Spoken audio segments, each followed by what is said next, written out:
All right, I think we're live. I think it's picking up. So, good evening, good afternoon, everybody. I've got the link. Oh, I got it pinned.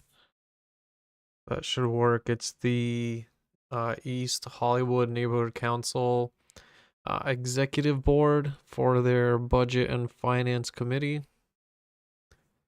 And I will also post the agenda.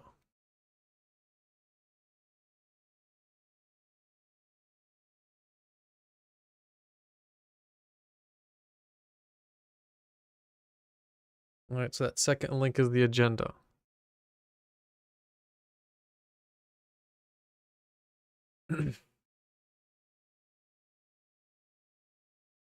While I wait, I actually wanted to explain. I was just having this conversation.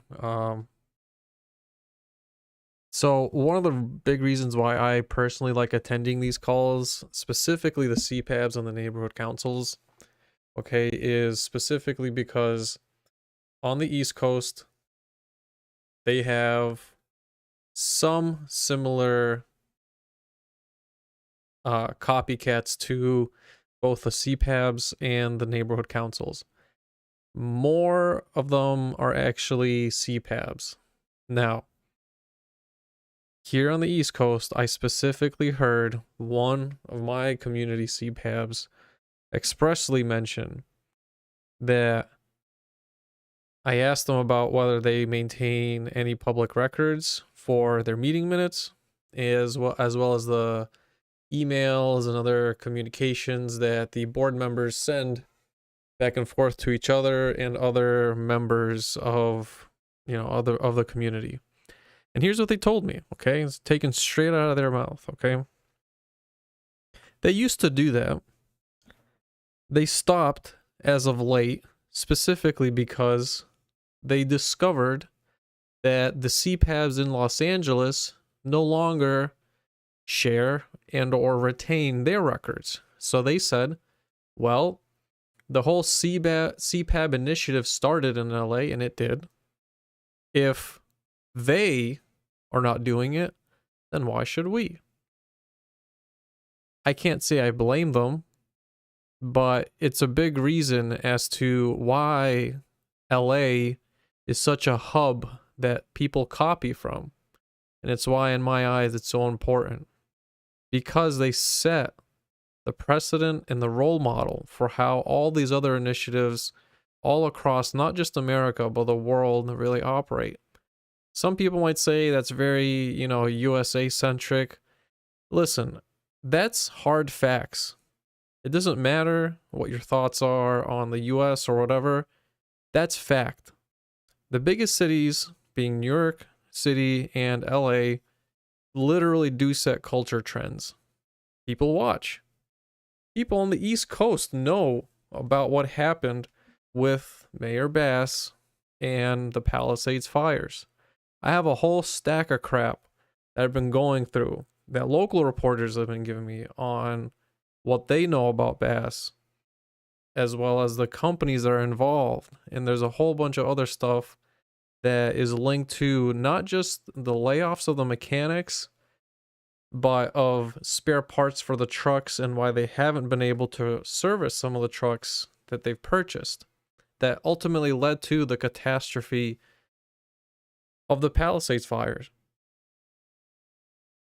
And all that to say, again, is they copy the trend and the culture of LA.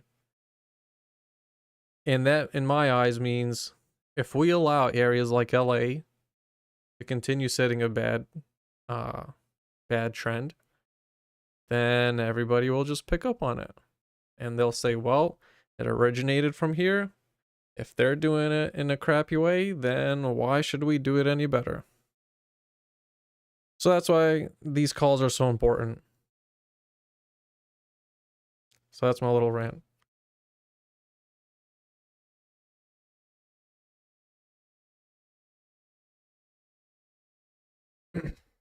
And especially, yeah, I mean, especially NYPD. the problem even in, you know, more truly progressive areas like NYC that don't have as big of uh issues, particularly when it comes to racial tensions like LA. Still, even though NYC is such a big trendsetter, they say the same things. A lot of their culture comes from LA. Like it or not, that's what it is. And so when you see two of America's biggest police forces and their communities responding to the way that LA does, that's a problem. It's a very big problem. Literally, LAPD and the way that all these other auxiliary committees are run, people take note.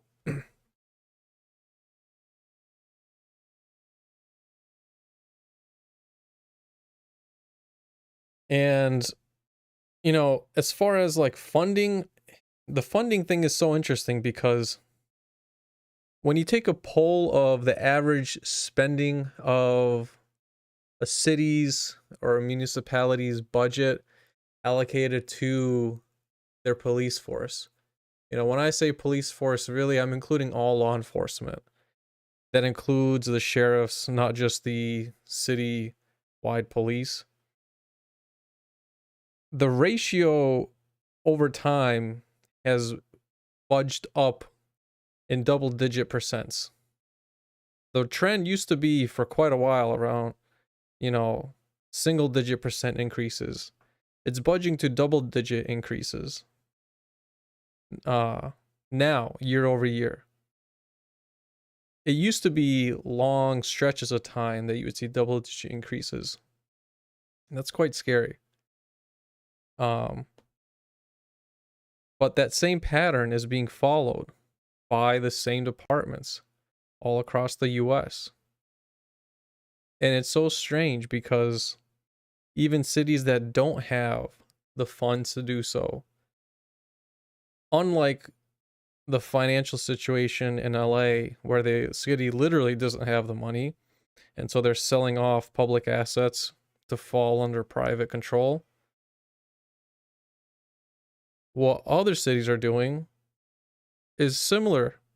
They're slashing existing programs for social benefits, after school programs, job placement programs, in order to keep up with what they call the rising demand and trend of modern day policing, coming straight from the LAPD playbook. Literally.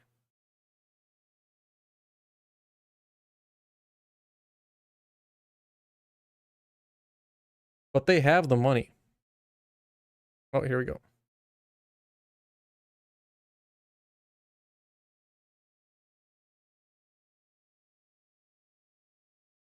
I think we gotta join. Join. Settings.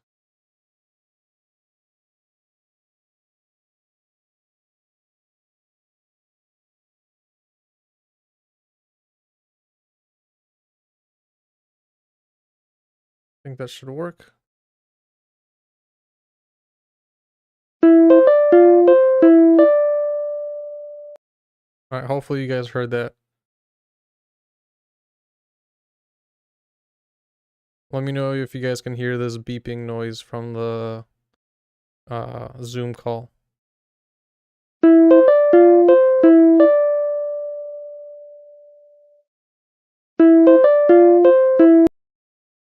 All right, cool.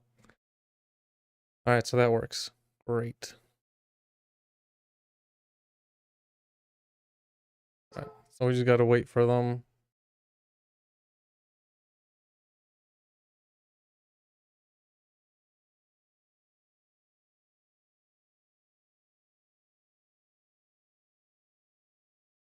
And I want to check. Okay, I copied the link if anybody wants to join.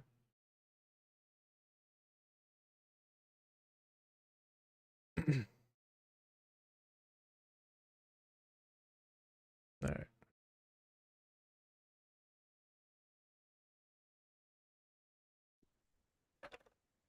Hello, Henry. We haven't started yet, so you just keep your hand up for a bit. Once public comment, you'll be able to talk then, okay?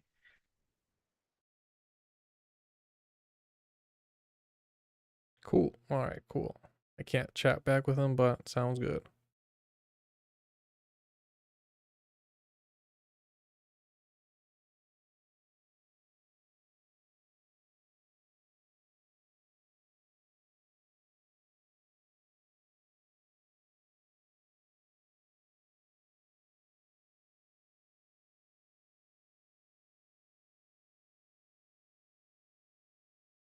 Okay.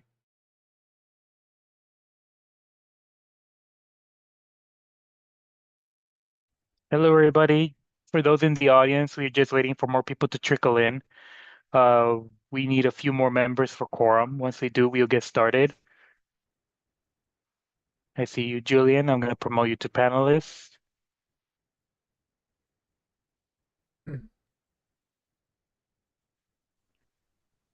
Hey, Chris, do you know where the current standing rules are?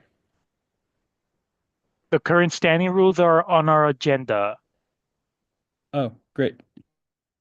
Just scroll down to our committee and they should be there, okay? I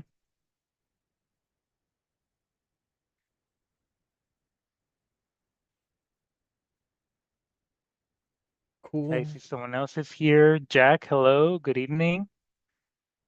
Mike, I see you're here. All right. Promoting to panelist.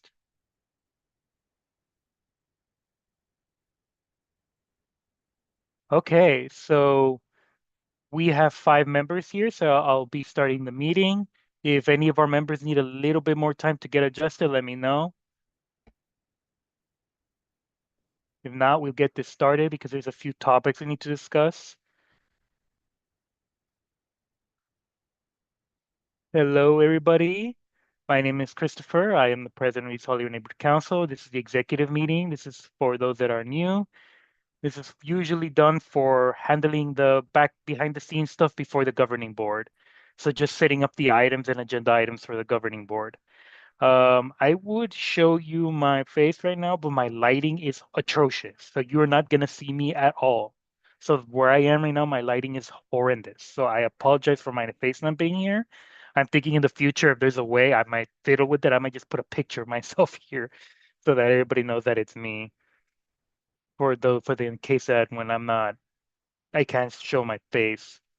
Besides that, I will start this meeting at 7:02 p.m. I call the meeting to order 7:02. If you have public comment on agenda items, this is the time. This is for only comments on items that are not here on this agenda. So anything else you can talk about as long as that's pertaining to something here in the agenda. Okay? So you will have at least, from my understanding, you have 2 minutes to speak. Okay? So, Henry, I see your hand is up. I'll allow you to talk.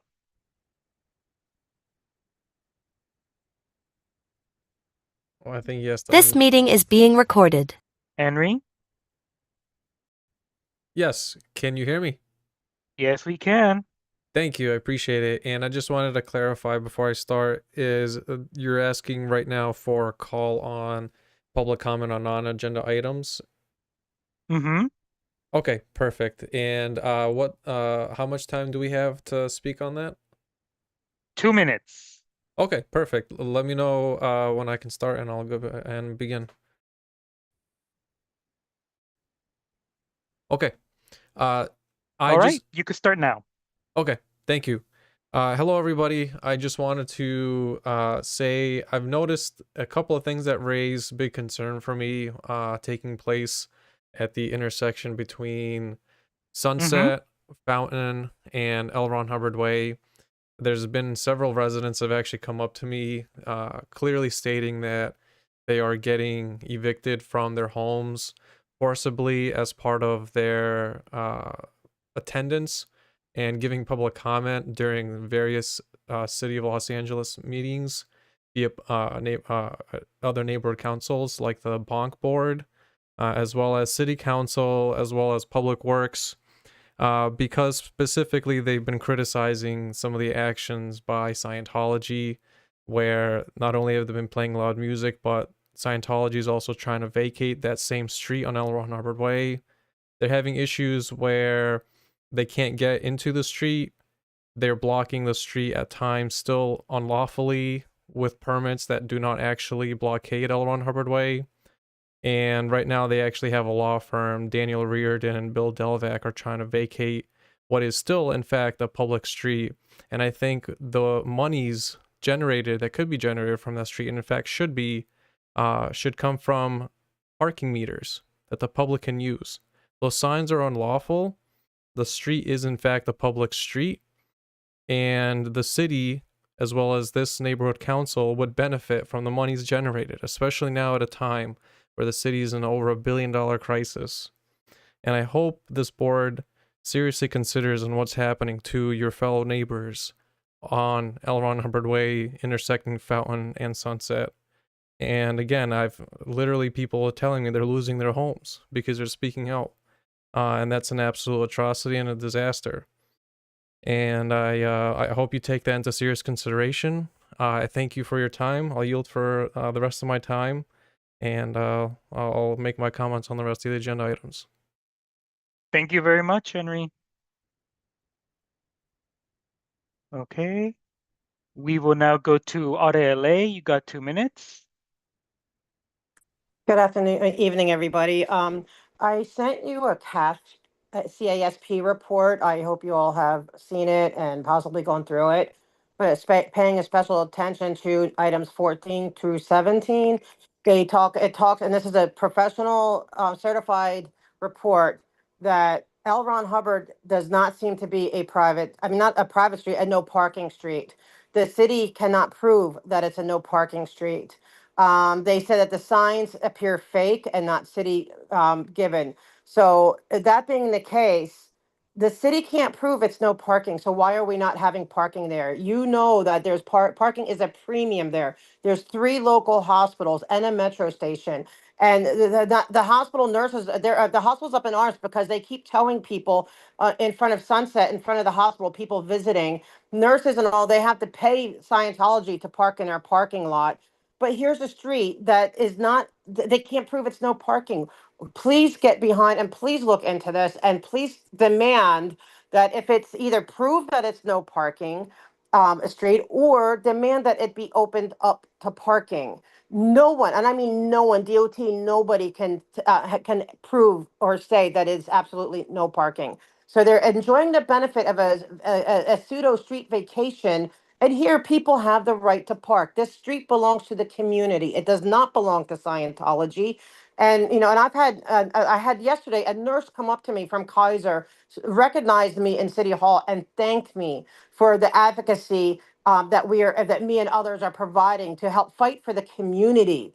And then also the neighbors as well. They are tired of this. They have been begging for help about the sound noises from the woofers, and they don't need a police permit because they're a church. So they don't have to be so they're not being evaluated or, watched for what they're doing with the sounds. The neighbors they're going, like, not saying they're going either. They are so beyond, they can't take it anymore. Where you guys need to step up for the rest of the neighbors. I'm begging you. Okay. I've been coming here, and I know sometimes you might think, oh, you're just going against Scientology. No, I'm here to advocate for the community against what Scientology is doing. The people want to be Scientologists. I don't care as long as they're not hurting anybody, but they're hurting the community. They're depriving Okay. the city Thank of a you, Audit street. LA.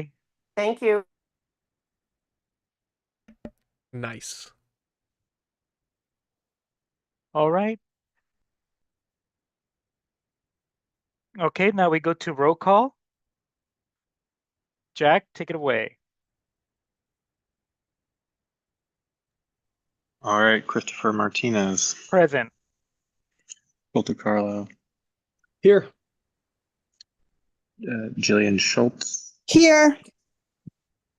Jeff Saranam. He just entered right now. All right, Man. Jeff, are you there? Jeff is always late. You can come back, Mike Sadler. Here. Jeff Zerdon. Jeff? Here. Here. Okay. And Jack Symington is here. Okay, thank you, Are all Jack. present. All right, thank you. With that, we go on to action items. So there's discussion and possible action regarding agenda items that have been submitted for the governing board on April 21st. Some of the items are here for budget and finance. So when we get to that, we'll get to that. Here are some other items so far that I have. For the consent agenda, I have Mike for first card holder, the meeting minutes for March, approval of 250 CIP funding. This is with the correct language for my understanding, right, Jillian? So this is just for the correct language. This has been approved before. It just has one, the correct language, and two, for the BAC, correct? Yes, that's correct. We had to redo the language and make sure all the BACs are from this fiscal year. And now that we've got Mike up and running, we just thought it would be easier to push it all through one final time. And that language has been looked at by the city clerk and they gave the thumbs up. So we should run into no issues. Okay, perfect. So that's just for clarification there for people. We will also be sharing congratulations for the New Year wishes for our Thai community. So that's great. So we will be talking about that. Actually, I will share it now as well because unfortunately our meeting is on the 21st. So we'll be way past that by the time we talk about it. So best New Year's to them, to their community, and I hope they have a good one and that they don't drink too much, of course, or whatever they do, and that it's peaceful, and best wishes to them. So if anyone else wants to share best wishes to them, go ahead.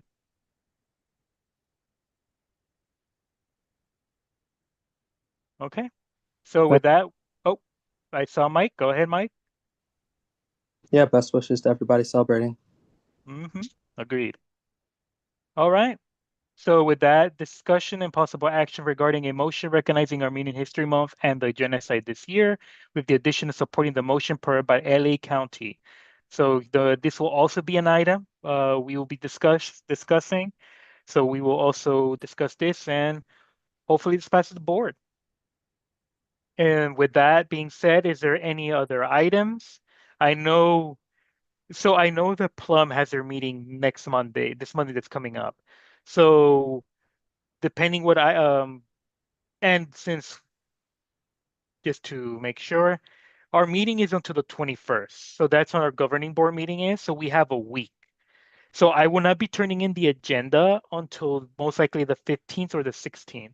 So if you have committees coming up until then, and you have items that you're going to pass, you have until the 15th, maybe 7 p.m. latest. So I'll be sending another message after this meeting for the extension for items. So you have until maybe Tuesday evening to send the last batch of items. So, and I know Plum will have quite a few, so I'm giving you guys extra time as well. So we could talk off basis on that culture with Stephanie about that, of how much time you need for items. So there you go. So that's the extra time I'm giving them to them for items, but this is all I got so far. Of course, there's some budget items. Some of these are from the budget items that we'll be talking about, but these are like the for sure ones that we'll have to put. So basically, the February MER and the March MER.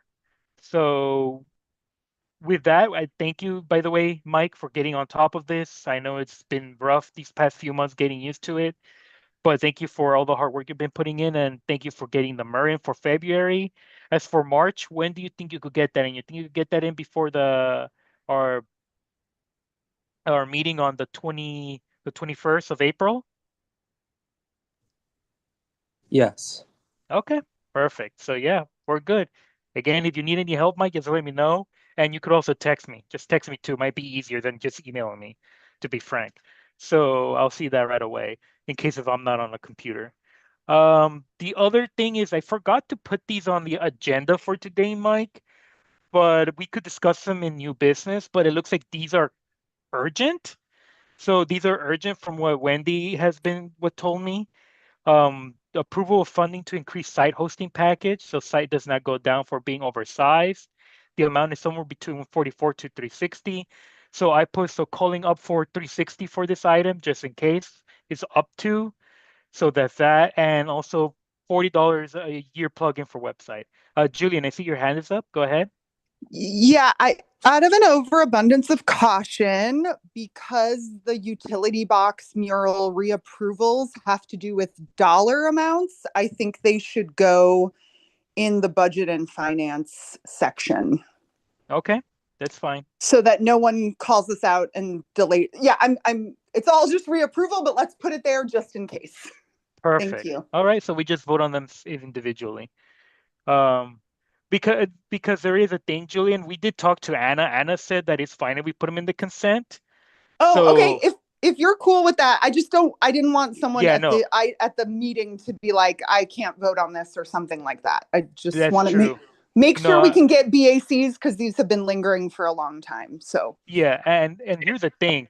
Here's the thing, Julian. If I when we go through the consent agenda, I could just explain why they're here, and possibly people might be okay with voting on it. If they want to take it out, we could take it out. We already have the rules here in the consent agenda if we have to take them out.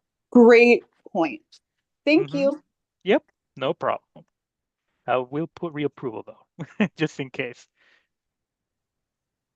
Okay, perfect. With that being said, I think that is everything I got so far. Unless I am missing something from anybody. Oh, and Mike, let me know if it's okay for me to have these items here for the governing board. If the unless you want me to remove them, I know these are apparently these are necessity. So unless you want to remove them because you're the chair of budget and finance, I don't want to overstep your bounds here. Just to double confirm, you're talking about which items? Item C and D. They're on my screen. I don't know if you can see them. Got it. Uh, so for D, yes. For C, I'm not. I need the background. Yeah, me too. Okay. My only concern is will this like be anything bad for the website? If not, we could hold off of this. If we could wait on this on C, I'm willing to take this off. Okay. Mhm. Yeah, let's take it off. Coulter, I see your hand is up. Sorry, maybe I missed it. Why would we take that off? You want to go ahead, Mike? It's because I guess we need more background on this item, Coulter, if that makes any sense. Like, it's still Yeah. asking for like 360, right? Yeah. I think I think in the same vein we should put it on there and then table it. If we don't have the information by then, I can reach out to Wendy and figure out what's going on, and maybe Mike and I can reach out and figure out what's going on. Because if she's right and we do need to update that, then we should at least have the option of doing that. If not, we can just table it. If we don't Okay, get well, that's I actually don't mind that either, actually. Mike, what do you think? Yeah, we table it if we don't got anything on it for the board meeting.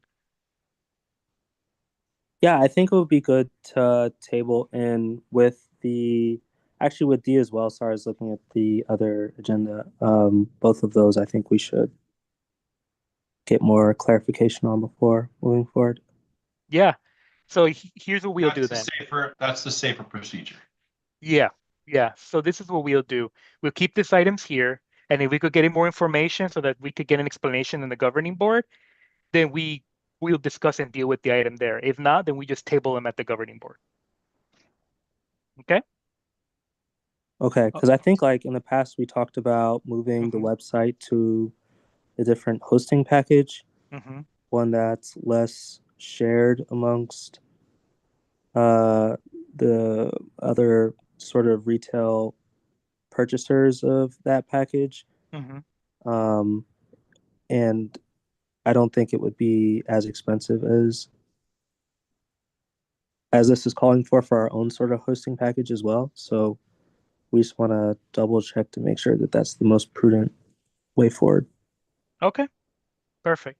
So yeah, we'll just do what I just said now then, and we'll table it if we don't get any extra information on it. Henry, I see your hand is up right now. We are just putting items in the agenda. So let me see. Let me ask to unmute. Um, does it pertain to the items? Yes, it does. I just had one very brief comment. My suggestion is for these items, they should be tabled for a special hearing, even if that special hearing becomes the upcoming board hearing as normally scheduled. But I agree with your colleagues. 100% they should be scheduled for a special hearing since they didn't make it on the agenda, or a future hearing, be it the regular board meeting. So that's the one comment I just wanted to have on that. Okay, thank you for the comment. And just to clarify, we're not a hearing. So this is just a board meeting, okay? So just to clarify, this is just a board meeting, not a hearing. So there's a difference between It's both. We could just an get in trouble. executive committee meeting, not a board Yeah, meeting. yeah. So just to clarify that, and the governing board meeting is also I don't think it's a hearing. I think there's separate rules for that. I think under the Brown Act, I might Brown Act. So in case if you guys want to clarify for me, board members, go ahead. But Yes, you're right. You're right. mm, so yeah, those are separate rules there. So just to clarify for you, Henry. Besides that, yeah, I agree. We'll keep these on the agenda, but if we don't get extra information, again, we are having this meeting like 2 weeks ahead of the actual governing board meeting. So we do have time to get information on these items. If we don't get it by the governing board meeting, we'll table it and save for the next one. All right. With that being said, this is the committee reports. This is all good. The standing rules are right here, Coulter, by the way. Always, I try to keep them here.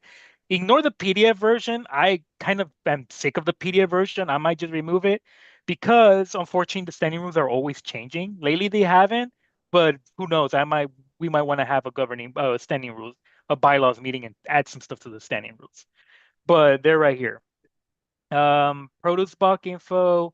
Next board meeting is on May 19th, executive May 14th. All right, and the election information, they're still here. Voting registration ended April 7th. I think now it's voting ends April 14th, right, Coulter? Want to say April 15th? April 15th? Okay, perfect. So I'll put that there instead. April 15th. So we still need one member of the budget advocates, and I heard that we need a member for CHLA, or is it too late for that, Coulter? Sorry, one second. Okay, we could come back to that. Sorry, I'm back. I'm back now. Okay, go ahead. Turn That off was my quick. phone here. So yeah, so what the Children's Hospital is doing is they're trying to figure out like what vaccines and medicines to keep and emergency supplies in the event that the neighborhood has XYZ medical emergency or outbreak. Mm-hmm. And so they're wondering if people from the East Hollywood Neighborhood Council want to be on the board for that. The commitment would be about 2 hours of meetings a month and a 2-year commitment, so 24 months of commitment. I'm pretty stacked on commitments. I'm not sure I could do that, but it does sound really interesting. It does. So if anyone else wants to get involved in that, we have the opportunity. Okay. All right. Well, you could bring it. I don't know if I'll list it here, but you could bring it up on the governing board if it's still open by then. When is the deadline? Well, I think we may have passed the deadline. I don't know Okay. if Shoot. they've actually filled out that board though, so they might be open to us coming back and saying, "Hey, is there still an open spot on that?" But you know, I've emailed the board about it at this point. Yeah. An announcement or something. I suspect none of us are going to have that kind of time to do a 2-year commitment on that, but it does sound really cool. I wonder if there's someone in like the broader community we can put a like message out for on the social media or something. That might be another option, but if not, you know, we have a lot of fish to fry, so we can handle that another time. Yeah, I agree. I think technically that would fall under PHSS and emergency management. Yes, that's what I wish we could have.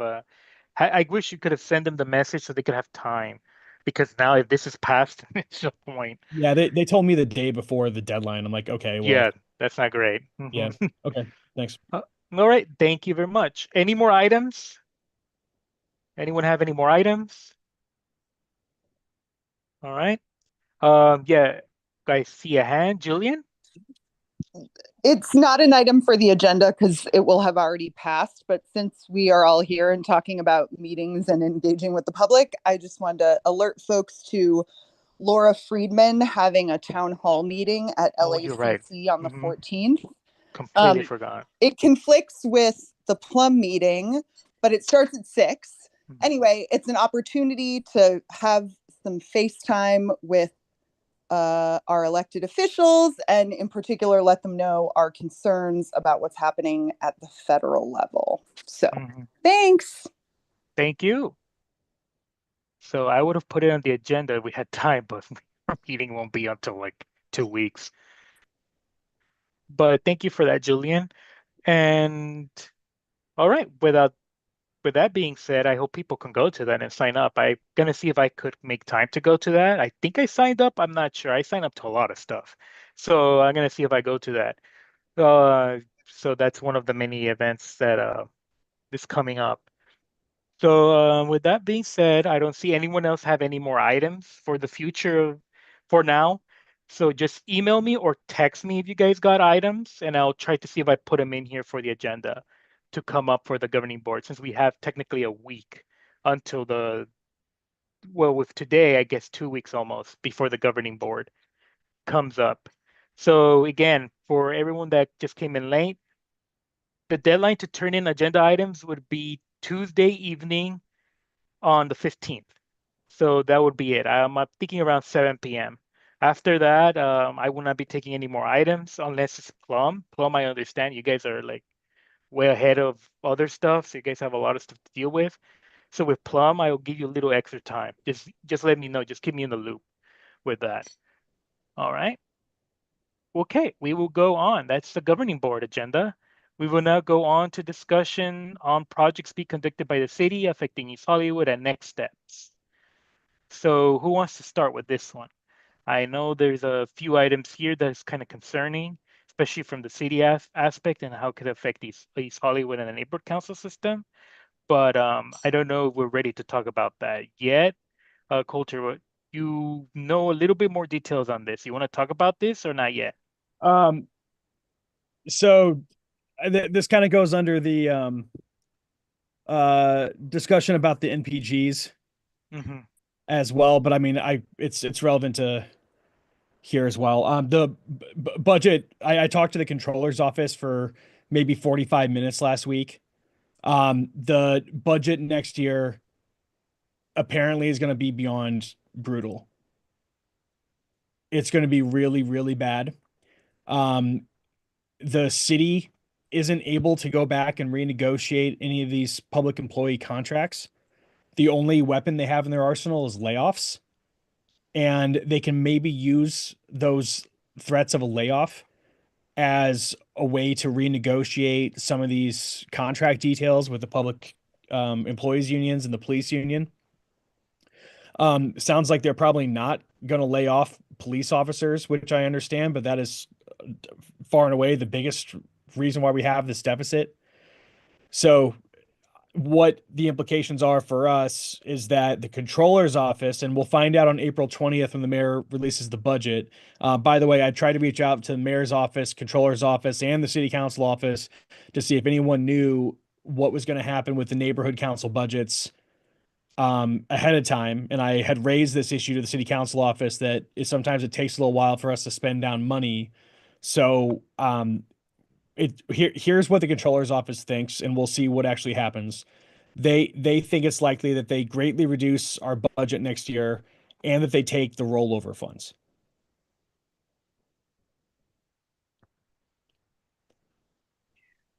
So if the Happened situation in the past. That's happened in the past as well.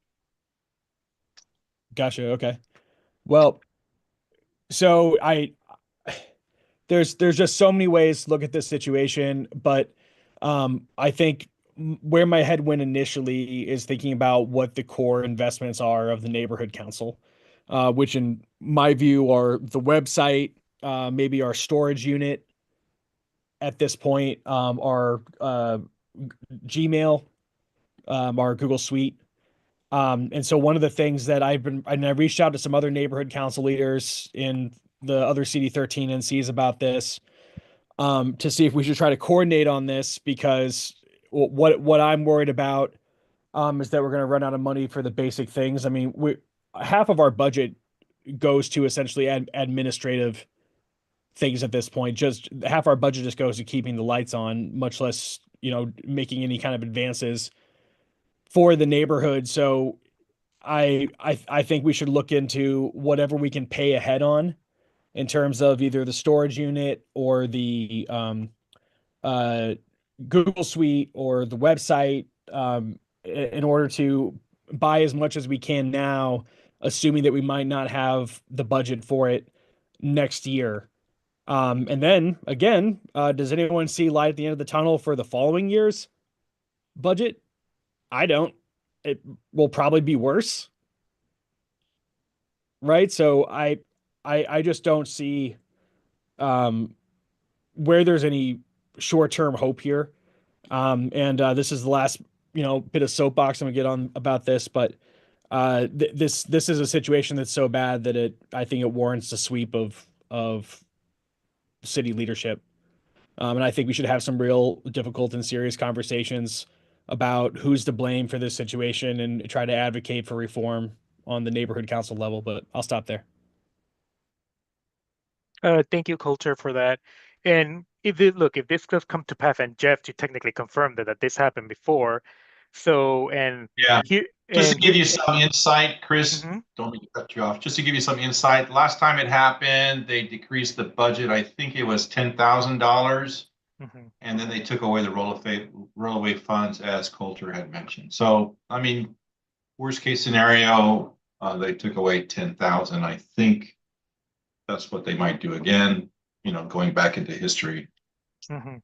So, and then you just rebudget from that, right? Whatever the new total is. So.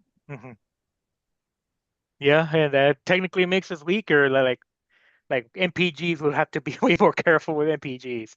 Things we spend money on, we're gonna have to be more careful. So it's Right. just not good overall, right? No. Yeah. Culture, I see your hand up. Yeah, part of this is for budget and finance, so maybe we're getting ahead of this a little bit, but I think it Mhm. probably applies to this committee as well. Um, so our bylaws state specific times that we do this NPG giveaways, essentially, right? Now, the reason we decided to switch that system was because we felt like we were spending too much money on NPGs early in the year, that we were doing NPGs like 1 month at a time. And so by the end of the year, there wasn't money for other things we might need to do. And it made it really difficult to plan the budget as well.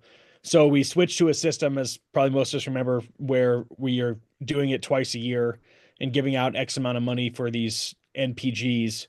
Um, we're at a point now, though, where until we really know what's going to happen with the budget, I think we should probably delay that at least until May at this point. I don't know exactly when we're supposed to start doing these. If it's May or June, I have to check the bylaws. But uh, I know that a lot of people are applying for MPGs right now. The economy is really bad. It's probably just going to keep getting worse, regardless of whether Trump does the tariffs or not. I just think we're in a downward trajectory almost no matter what we do at this point.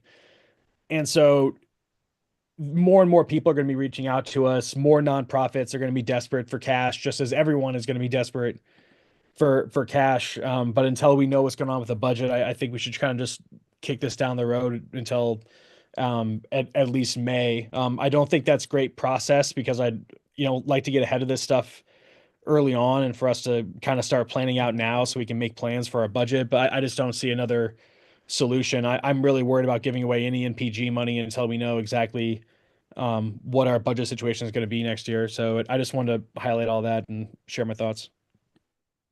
Yeah, and just to clarify for everybody, I know this is executive meeting, so we're getting into the budget of things, but this is good for everybody to know. This is good for everyone to know that we might be in a very tight pickle in a year or so. So, and yeah, the economy isn't doing that good. It's very unpredictable right now. So I have been getting, for example, myself, I have just today talked to 2 or 3 people that want to get NPG funding. And a few of these, if I add them up already, this may be about more than 5,000 already right there. So we'll see how things go, but if this is true and this does come to pass, and Jeff, you technically backed me up on this, and it looks like you're telling us some facts here on that. So if this will come to pass, then we're looking at a more unfavorable situation for us when it comes to spending money. So not good overall. Sorry for the bad news, everybody, on that. Besides that, we will any more comment on this, by the way? Any more comment?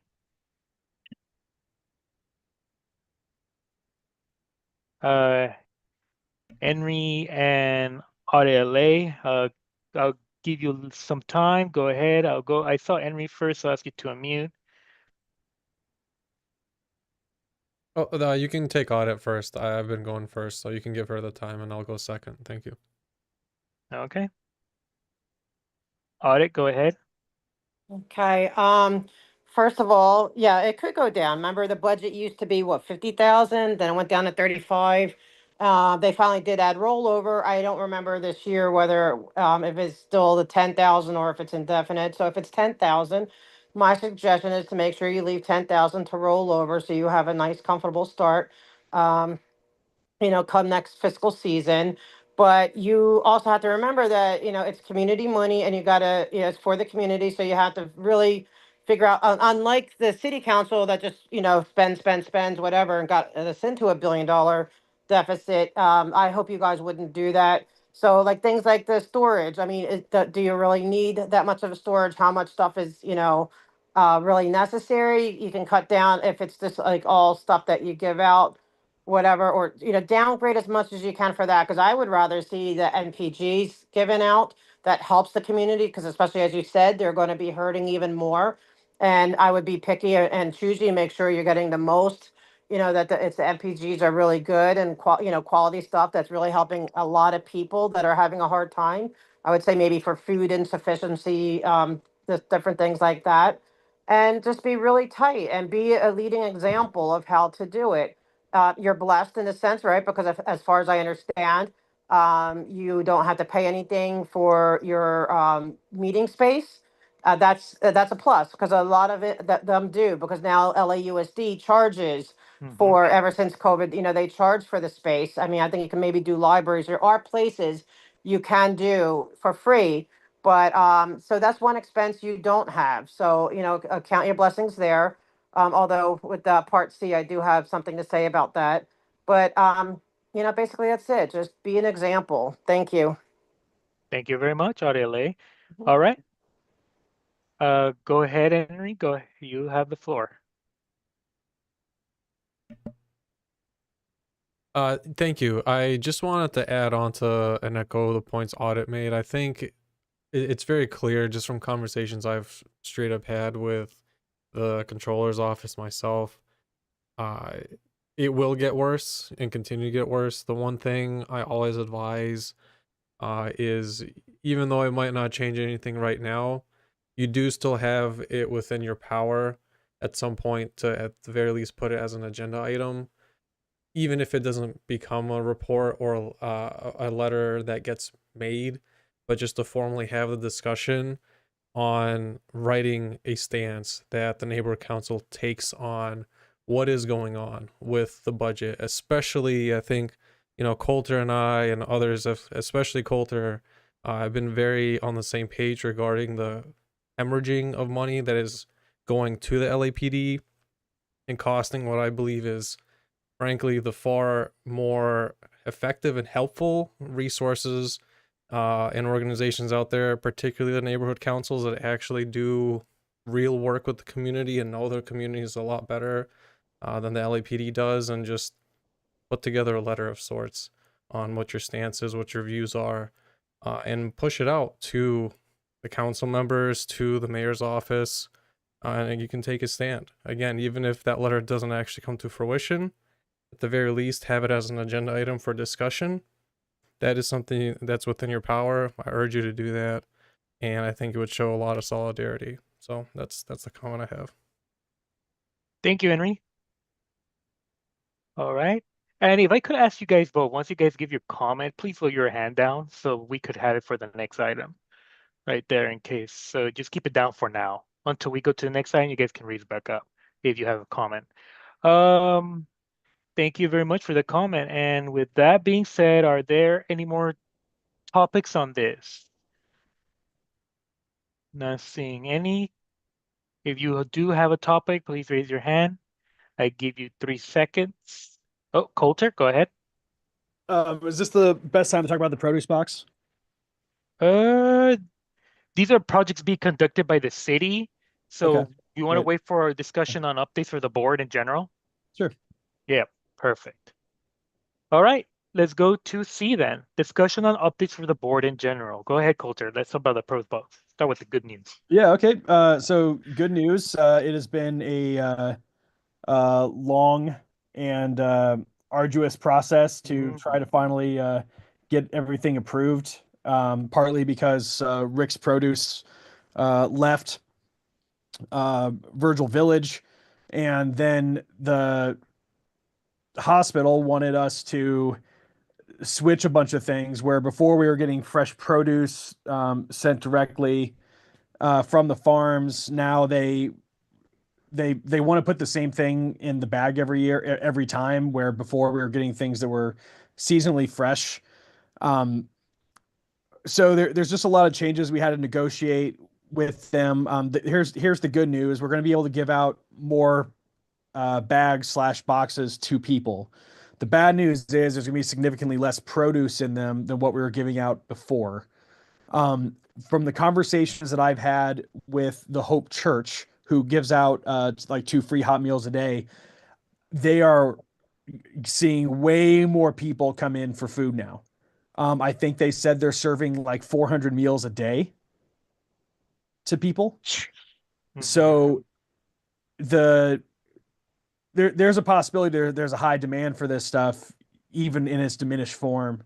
I don't know how it's going to play out, but if I had to guess, I'm guessing we're going to fall in that same category. So then, the money's been approved finally. We're just kind of negotiating dates. We're trying to schedule a group call with CHLA and Rick and Chris and I in order to get the dates. We're aiming to start it like around June 1st. The other thing that I wanted to bring up to the board is that it sounds like we're probably going to do this in one of the parking lots that CHLA owns. At one point, we had discussed doing it at the Fountain Theater, but that was contingent on James being involved, and I just don't know where he's at with everything right now. So I think we'll probably have to at least start doing it in the parking lot. My main concern with doing that was just that it was going to be super hot. I didn't want a situation where all these people are in line in the beating sun waiting for this bag of produce. That just seemed like a situation that could get out of hand potentially. So, we've been talking back and forth about what we need in order to provide shade for people waiting in line. And then, of course, for the people actually doing the work and putting the produce into the bags. And then for the neighborhood council members handing them out. So, there's still a lot of kind of small logistics to figure out, but the nuts and bolts of it are done. The other minor issue I want to bring up with the whole thing is that just to get it passed through the CHLA, I kept the original proposal where CD13 gave like $14,000 in the budget. That's never materialized. I don't understand what CD13's deal is. They just refuse to give us a straight answer on whether or not they're going to give us money for this thing or not. And I assume their non-response is an answer, but I would have appreciated if they would have told us straight up. They have supported other events, such as people desperate for food. That has not materialized on their end, and nor have they, again, given us straight answers on why or what's going on, what their priorities are around that money, what their strategy is with their funds on that side. And so I'm pretty disappointed in how that's playing out. So we're probably going to get no money from them. Is the way this is probably going to go down. And so, I'm privately with Rick and I, we've been kind of being more conservative with the number of bags we can give out. That being said, even in their diminished form, we're probably going to be able to give out like up to like 200, maybe even 200 plus bags at each one of these events. So, there's a lot of good things happening here, but I just want to make sure the board was fully aware of what the situation is, what the conversations are. If anyone wants to get involved in kind of planning the logistics of this, just reach out to Chris and I. I don't want to leave anyone out on this process.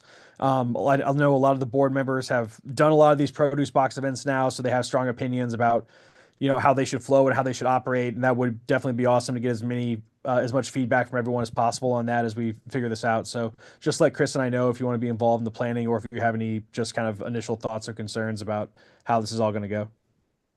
And again, I want to say a massive thank you to Coulter for helping me out on this, and for technically helping take the lead on this too, because this has been something that we've been trying to get, and I'm so happy to see it come. Even if it's diminished, it's better than nothing, I would say. So this is a great step, and you know what we'll try to do is, Coulter, I see if I reach out to some orgs out there. Let's see if we could get them to help out and maybe give some stuff too. Maybe that would be good. We could talk about this offline. Great. Mm-hmm. Anyone else have any more comments on this discussion updates for the board in general? Anyone have any items for this? Um, I see one hand up. All right, go ahead, Honorable. I just want to make sure this isn't C, right? We were just talking B, or are you moving on from No, the this whole is C. entire? This is C. Oh, it is. But what about A, like CA? Oh, CA is for the city clerk. I'm gonna go on to that actually. Thank you for Okay. for catching me on that. Okay, because that's the one I want to discuss on. So I'll hold off because I want to hear what you have to say first. Okay. Thank you. Mhm. All right. Yeah, for CA, Jeff, this is just a reminder for you from the city clerk that they want this info. They haven't asked for it again. I was expecting them to ask me on this, but they haven't checked at all. So they haven't checked at all for all of this stuff in the folder and all that stuff, like for the ADA approval and stuff like that. When last time they came and checked, they had ADA approval, so now they're asking for extra stuff. I think we talked about this, Jeff, but it's just here for a reminder. This is here for a reminder that this is out there. And again, they haven't, Anna and the city clerk haven't asked for this from me, so I don't know what's going on. So I don't know from their aspect. So, but if you could get me some of this stuff, this would be good. So like that, we could start working on this in case if they ask, we have some of the stuff there to give. Okay.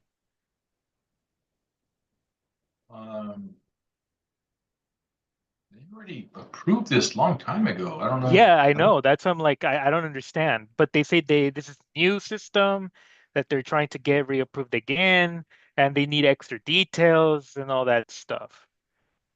They can come out and check it themselves. I mean, I don't know. I don't know what I mean, they came out here and looked at everything before. I don't know I don't have time for all this stuff, it's like. Yeah, and who do you think I should send this to, Jeff? Should I send this I don't to know. I really don't know. I mean, who was reaching out to you to begin with? Anna? Anna from the city clerk's office. Then you tell Anna, like, what do you want us to do, Anna? Send out your people, and if they need to look at it, look at it. If they don't want to approve it, then don't approve it. I mean, Yeah, because here, like, what they're can asking. I tell you? I mean, Yeah, they're asking for like property certificate of insurance. Okay. So I like, mean, this is a free, I yeah. don't know. We'll talk Coulter? about it. Yeah, I mean, I have so many feelings on this. So number one, the city clerk's office has just become a complete nightmare. Every neighborhood council is struggling with them right now. The Los Feliz neighborhood council is calling them names that I can't repeat in a public meeting. Um, I they have a lot of power over us, is the unfortunate reality of the situation. So I mean, I get it that if we don't actually have the capability of showing these certificates.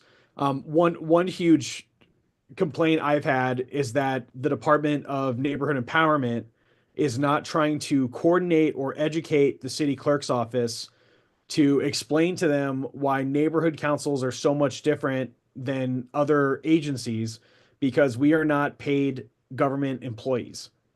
And then secondly, if the whole goal of this is that we're way over budget on our um, lawsuit money, whatever that's called, liability money, whatever, how come they're so strict with us and yet the police or public works is racking up hundreds of millions of dollars in debt and there isn't the same urgency on that side? And it's gotten so ridiculous that it's almost, from my perspective, not even unethical for us to cause a lawsuit at this point because it's just the cost of doing business.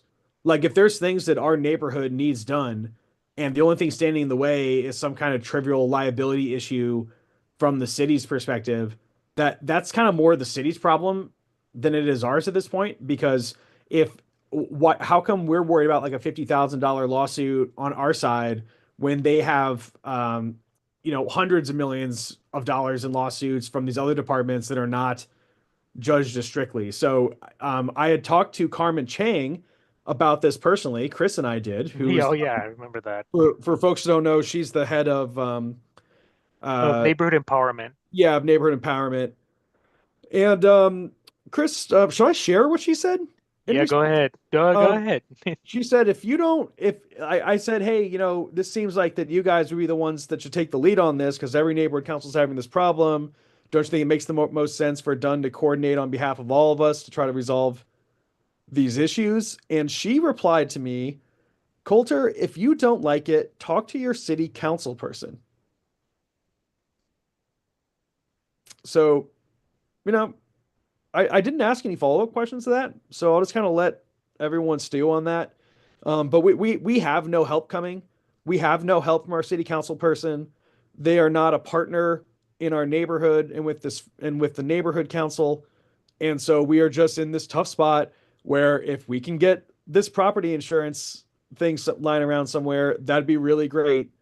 If we can't, then but I guess really what I'm saying is we just have to give them what they want. Like there's no way for us to fight them. I've gone through every possible avenue to try to fight the city clerk's office, and there's just no help. I can talk to the mayor's office some more and see if that's something that can help resolve this issue, but that's really our last hope. So thank you. And just to give you guys how it works, so I am the one who's supposed to be asking for insurance certificates from people that come in and want to use my facilities. Just to give you a heads up, because that's what I do. If someone wants to rent this place, number one, I charge a fee, and I also obtain insurance from them. It's the other way around. It's not that I give you or the city insurance. That's for me. It's not for you guys or That's a phenomenal point, Jeff. Phenomenal point. It's just ridiculous. I'm not the one who is supposed to be supplying insurance. It's actually the other way around. It's the city who should be providing the hotel insurance. It's ridiculous. I agree with that. Number one, I don't charge anything. To Audit's point, we have we're blessed that you have a nice meeting space. It's for free. There's not $1 that is charged. So I don't get it, guys. I really don't. I mean, not asking for insurance. Nobody does this. There's no neighborhood council that meets in a hotel ballroom. There's none. Show me one. There is nothing. Doesn't exist. Yeah, no, and at this moment, I have no idea who meets in the ballroom. No hotel is going to give a neighborhood council free space and to have their meetings in. No one. So, I just have to laugh. I really do. I'll talk to the mayor's office and see if that helps resolve the issue. Jack, I see your hand is up. Yeah, I'm not, I haven't been as deeply involved in this issue as you guys have, so I don't know like what the financial repercussions are. But I think my general perspective towards like all these bonk and done issues would be, and this came up in some other topic I'm forgetting right now, but it's just if there's not like a threat of funding, which is the main source of you know influence outside of like some recommendations. If there's no like threat to funding, why do we just not ignore them?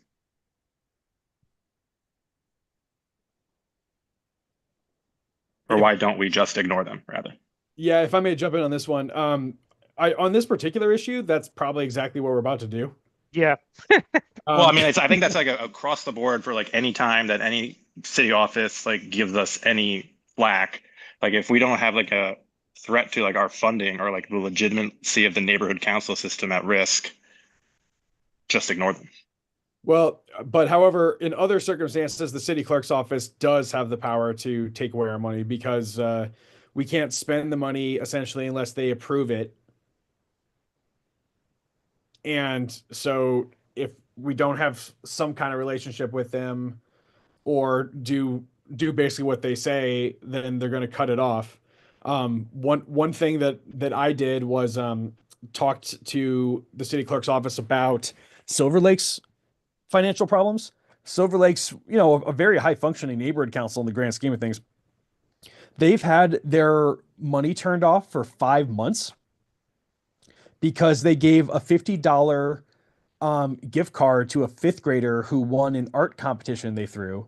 They didn't have the right receipts for it or something. And so the city clerk shut off their money for 5 months. I went and complained to a ton of people about it. And then within a week, all of a sudden, they decided to turn it back on. Because I was like, you can't just leave this thing off indefinitely over this $50 card. And then furthermore, Jack, if I may just go on my just the smallest soapbox in the situation, that just shows you how little they think of the neighborhood councils. No, How I agree they've made that abundantly clear. You don't need to get on a soapbox okay. about that. I'm just saying let's figure out ways to flip them the bird. Okay, yeah, I would love to do that. Yeah, because it's like you don't if you think about all the corruption and financial issues the city's had. At any point did they say, "Hey, let's shut off the city's money"? Like that would be insane. Just as that would be insane to cut off the neighborhood council's money in a situation like this, because the neighborhood councils are play a vital role in the functioning of our neighborhoods in the city. So anyway, I'll stop there. Okay. I see a comment from Aude LA. Go ahead. Yes, a couple things regarding this. I think it's great that Jeff does give you that space. It is a lovely space. I mean, he's right. You're not getting a lot of, I don't know anywhere else. They're all libraries or whatever, community centers. So, I mean, it's something to be happy about. This, I mean, I'll be keeping it honest. Jeff knows we're always honest with each other. I have the problem with the Scientology aspect, especially with the bid and Susanna Furios being on the bid. But as long as everyone is open and willing to have a dialogue and willing to be transparent, it is what it is, I guess. But another thing I want to notice is that I don't see a lot of neighborhood councils really attending bonk or writing CISs. This is your power, like to advocate. And I get, everyone could say, well, you don't get paid for what we do. Well, I don't get paid for what I do for my advocacy. I have served for many years in different, things too. You don't get paid for it, but if you're really in it and you want it to be better, then you have to go above and beyond. So I was at the past few bonk meetings. I'm no longer even on a neighborhood council. I still attend. I still advocate for all of the neighborhood councils because I believe in it so much. But where are you guys who are active members going there and saying, hey, and I go say there, you guys are not fair. I don't think they give you enough training because I don't know if you saw what happened with Palms one, but although that president is at every bonk meeting. But, I said there wasn't enough training for that person who, kind of went off the deep end with a protester he wasn't properly trained. And then there was another incident where I felt the council member failed because they weren't properly trained. I don't think they offer enough training. I think they make too many hoops to jump through. As far as insurance, I mean, I don't know how all that works. I would think that a hotel would have to have insurance. You know, I guess the city wants to make sure it's safe, that if somebody comes in and falls and breaks a leg, the city's not going to pay for that, so and I get it. I deal with the same thing in different community venues. The city wants, this insurance for that, even if you want to have like an impromptu art show in a little public space, and it's annoying. But it's like these are the hoops you're going to have to jump through right now to get going and moving forward. But start advocating. Are you guys, like, how many CISs do you guys write? I don't see a lot of CISs coming from you guys. I mean, look at NoHo Neighborhood Council. You're going to see them do a lot of CISs tonight. I think they had 10 on their agenda. But you need to do that. I mean, you can advocate for yourselves, advocate for it to be better for everyone, because it needs to. I don't think that they really they want to, they've done is not really supposed to be over us, okay, over the council system. They're supposed to be an advisory. Okay, that's how it was set up, for them to be advisors to help, because nobody knows what they're doing. So okay, they walk you through it, but somehow they took over. And do you feel like they're in an advisory position to you, or do you feel that you answer to Dawn at this point? I have a feeling you all feel like you answer to them. And if and same thing, and now Bonk, yeah, okay, they're the oversight, but Dunn isn't. So now we have oversight over oversight. But where are you guys in? Instead of just talking about it here, do something. I advocate for you guys, because when I advocate for all the neighborhood councils, it's for you too. I appreciate your council. I really do. And I do appreciate Jeff offering you space for free. Nice space. I mean, I enjoy your hotel. And, I just, like I said, though, I'm going to keep holding I'm going to keep being honest, though, about the Scientology part. That's my only bone of contention with this. And with that, I'll let it go. Thank you. Thank you very much. Henry, you're allowed to talk. This meeting is being recorded. Thank you. Reminder, you guys do have like 2 minutes, so that's why. Thank you. Okay, got it. 2 minutes. Just to echo some of the points that Audit made, I agree about the self-advocacy avenue. It is a fact. Dunn is not your god master. They are in a advisory position, and the problem I repeatedly have is that the level of self-advocacy, not just with this neighborhood council, but it's a broader issue, but particularly here, is virtually non-existent. I attend the Bonk and even other neighborhood councils, as well as city meetings, and I advocate for the neighborhood councils. I've said it here before, I'll say it again.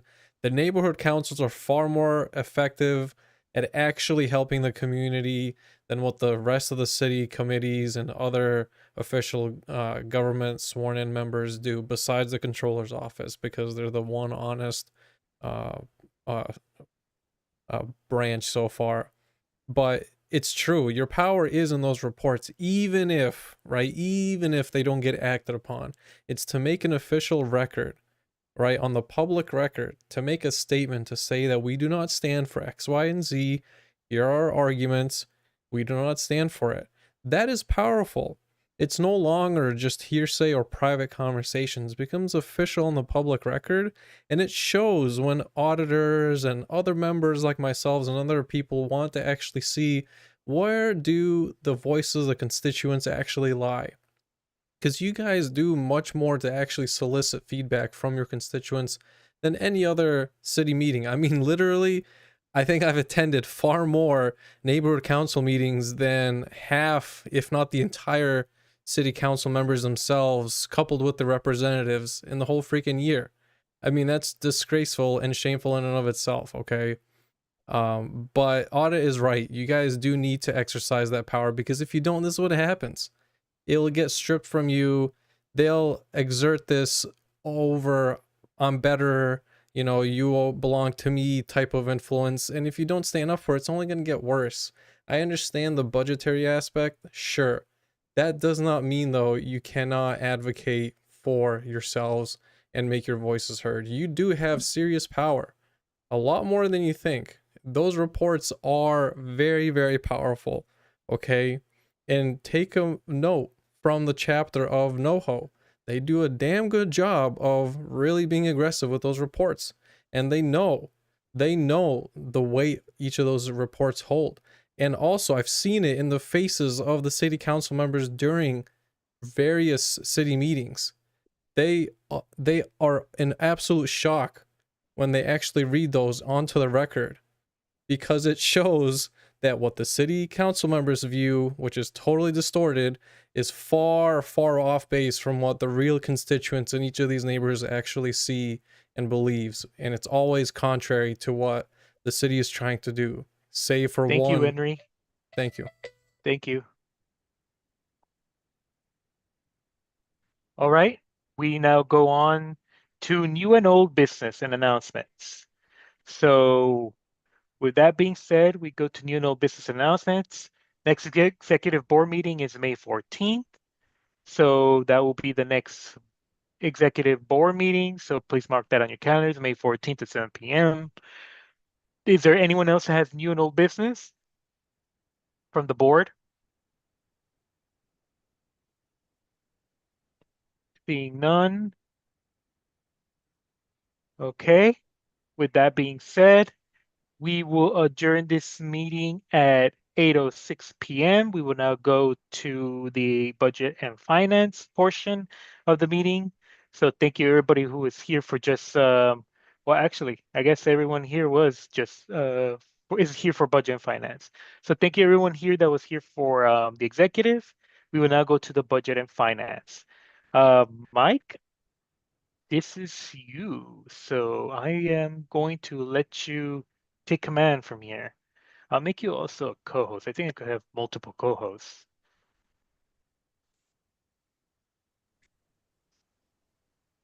Okay. This is my first meeting in this role, so appreciate your patience as we walk through this with training wheels, calling this to order at 11:06, or excuse me, 8:06 p.m.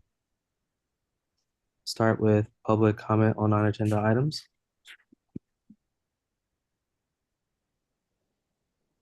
Seeing none, go ahead, Henri.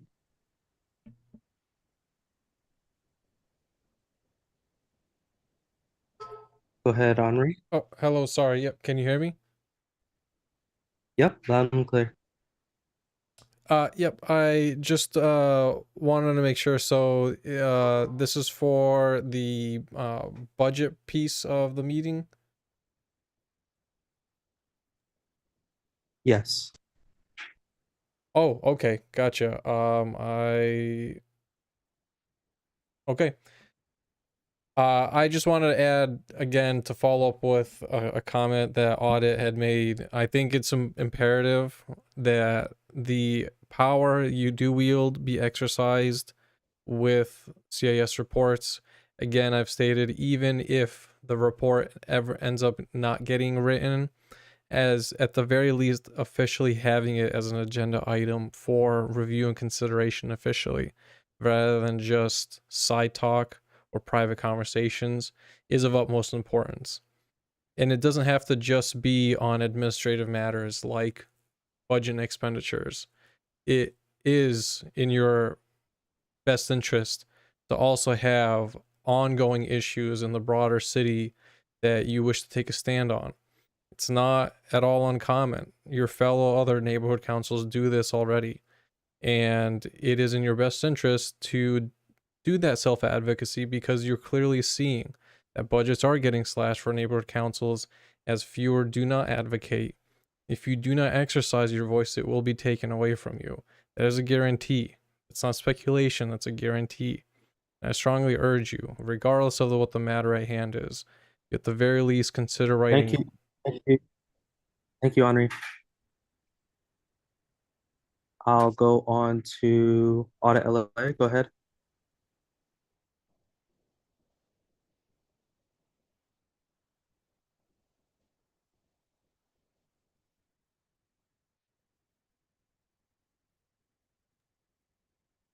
Audit LA, I'll give you 60 seconds.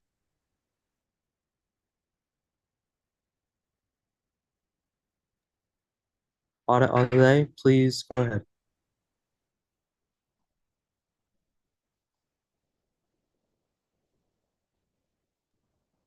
All right, we're gonna move on. I'll next do roll call. Christopher, Present. Coulter, Here. Jeff. Yep. Anybody else that's supposed to be on this committee that's absent today? I think that's it. Okay, great. So we'll move forward with our first action item, which is approval of the November 2024 MER. This one is a monthly expenditure report. This is something that I've learned is outstanding in taking on this role. So if we can open that up really quickly and just get approval there, and we'll go ahead and push forward with getting that submitted. Question, Mike. So this MER wasn't passed before, or was there something wrong with it? Or is it just a BAC? The MER, the December MER was, I guess, attached for the November. Oh, Yeah, so this was something that had been flagged a few times by our clerk, rep, whoever's corresponding. okay. So this needs to be approved, and then we'll go ahead and get that reconciled in the clerk's office. Mm-hmm. So I move Same to goes. approve. I move to approve. I'll second that. And for clarification, this is all for all the MERS, right? We could just do all of these Yeah. at once. Yeah.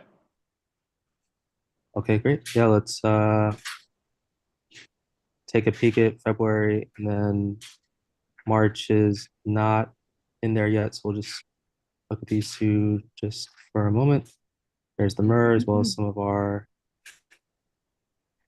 invoices, spending some stuff on annual outreach, as well as CRM software, automation software.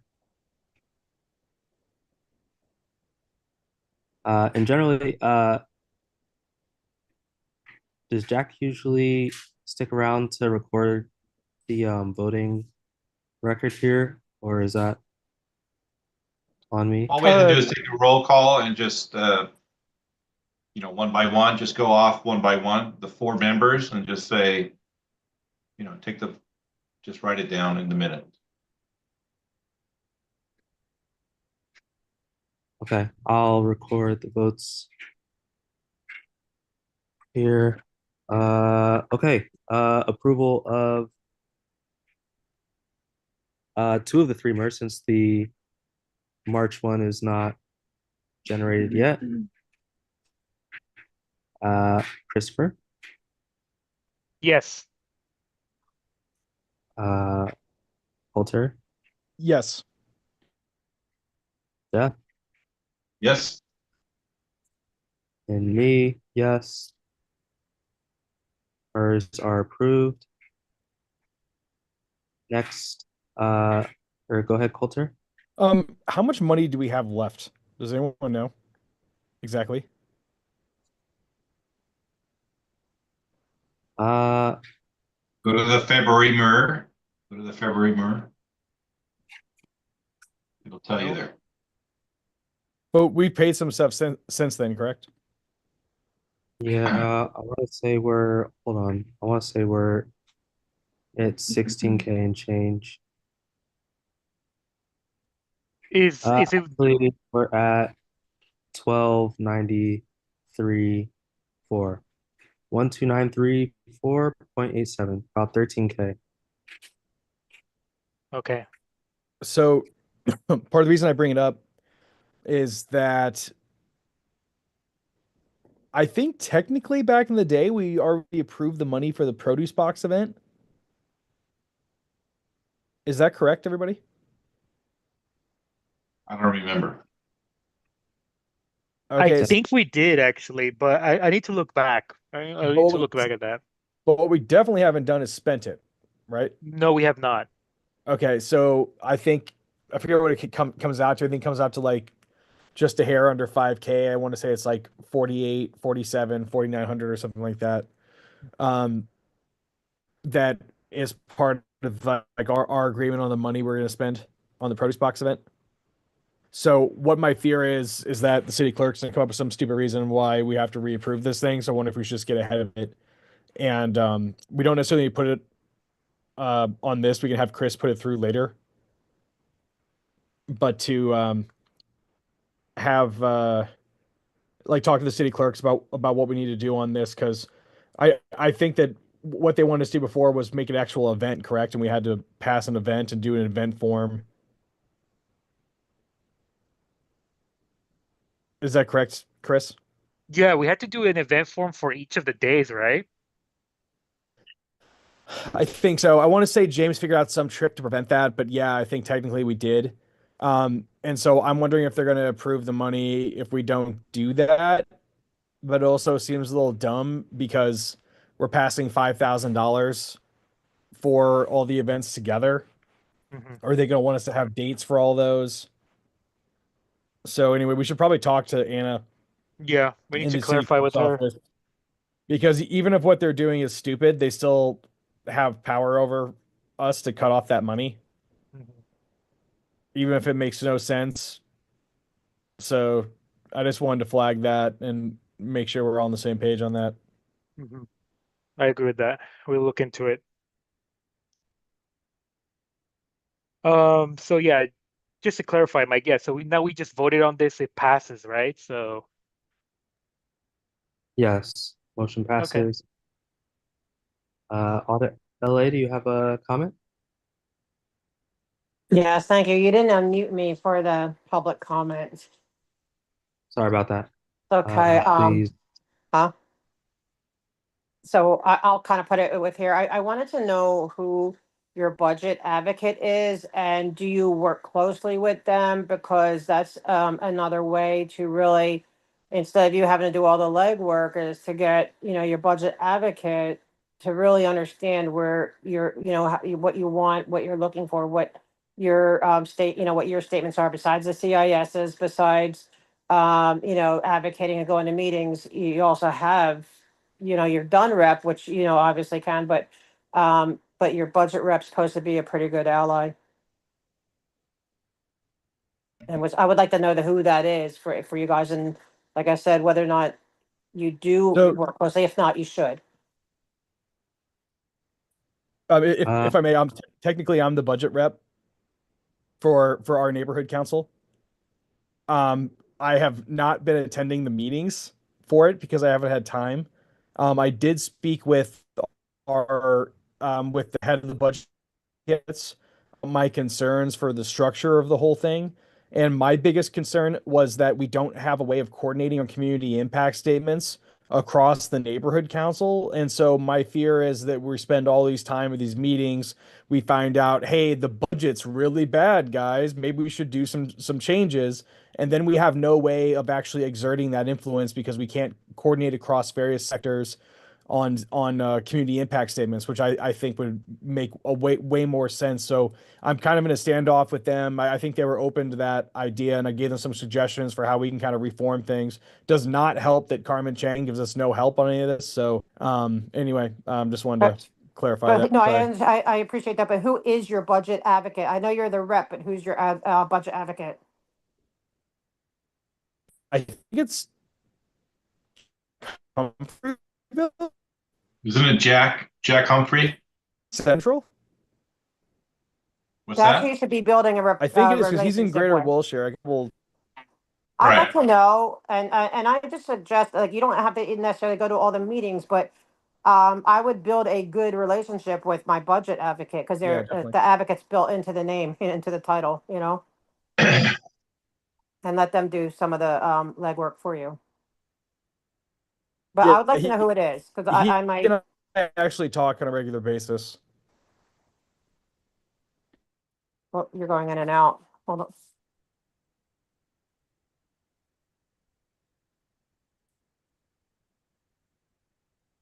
Audit LA, can you finish your thought there in terms of the types of services you'd like our budget advocate to be more involved in?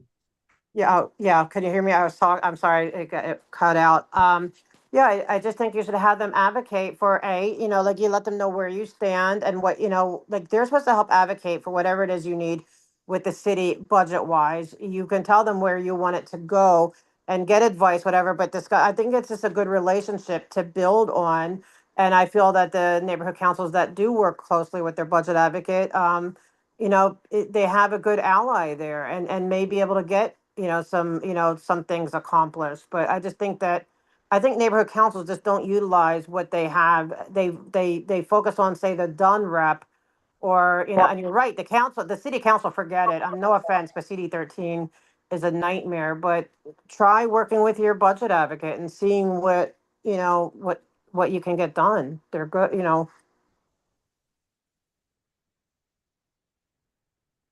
on any project, on whatever, just getting the good advice and asking them to advocate. See if they're not a good advocate, then you know what, ask for a replacement. Yeah, I love it. That's a great piece of guidance, and I'll shoot them a note. I'll hunt down Mr. Humphrey, it sounds like.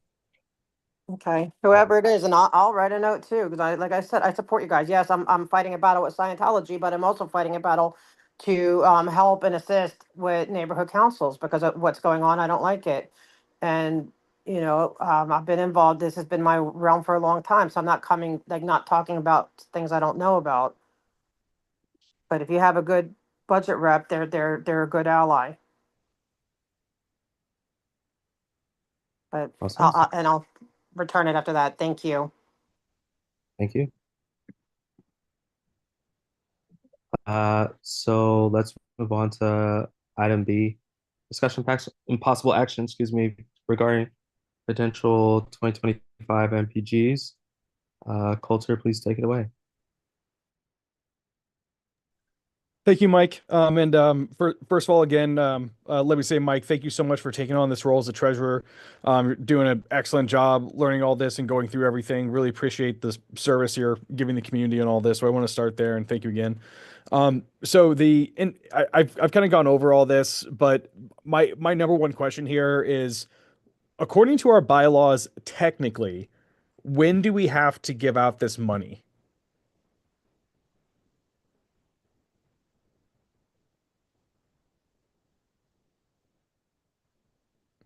Chris, I feel like this is a question that you might have particular know-how on. Um, Chris, you said the standing rules are where? I looked on the agenda, didn't see them. Give me a sec. I'm sharing my screen, so What if we can just like command F NPG or community impact or nonprofit grant? Oh yeah. so Okay. standing rules is like in the bottom for where is it when we were doing it. Okay, so the MPG receipt window is to be open on the first Thursday following the January budget and finance meeting of each year. The MPG receipt window is to be closed 1 week prior to the June budget and finance committee meeting of each year. Final deliberations and MPG disbursement is to be carried out during the June governing board meeting of each year. So for the spring summer section, it's supposed to be in June when we start taking up all of these budget and finance stuff where we do deliberations and disbursement. But for the December one is the one where we had issues where I think it was supposed to be January. So I'm not very clear on the December one because they changed the rules on us, the city clerk. So I suggest that we go back and ask when is it the time where we could be like the last window to send out funds? Because I think from my understanding, James came up with this on the to streamline them, one, and two, to basically put him close to when the budget needed to be sent out. If that's my understanding. I'm not even sure if I'm saying it right. If you guys remember, Coulter, Jeff. Yeah, I'm trying to remember because I feel like we had some kind of issue last year where we tried to handle it in May, Mm-hmm. and then James came back and said there was some issue in the bylaws. So if we just need to make a slight adjustment on those bylaws, we can have the bylaws committee or whatever put through a motion and adjust it and then pass it. But I just want to make sure we got ahead of all that, so we at least knew all that. Like I said before, I went over most of this at the executive board meeting, but um, I just don't know what to do with our budget right now. I have a few ideas of what I think is pertinent, but I'm really worried that we're gonna spend all this money on NPGs and then we're gonna have huge budget cuts next year, and then we're not gonna have enough money to do whatever we need to do next year.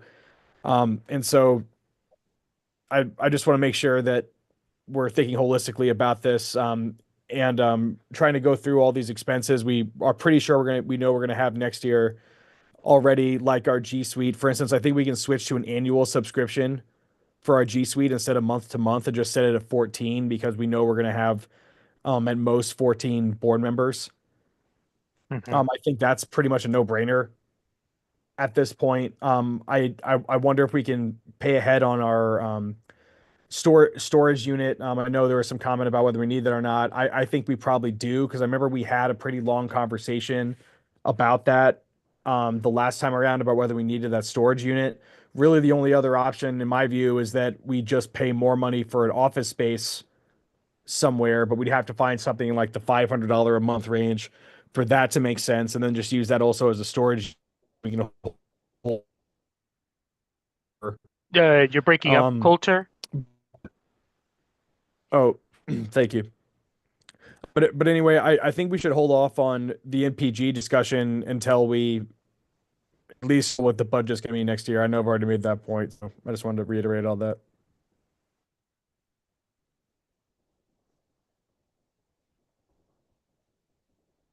Yeah, and I'm looking, it doesn't really specify.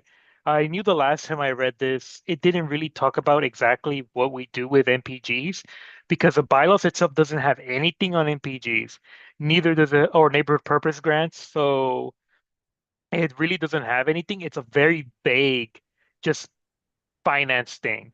So that's why that's why if anything to do with finances would be on this section that I'm showing on screen. I don't know if you can see it, but it's very vague.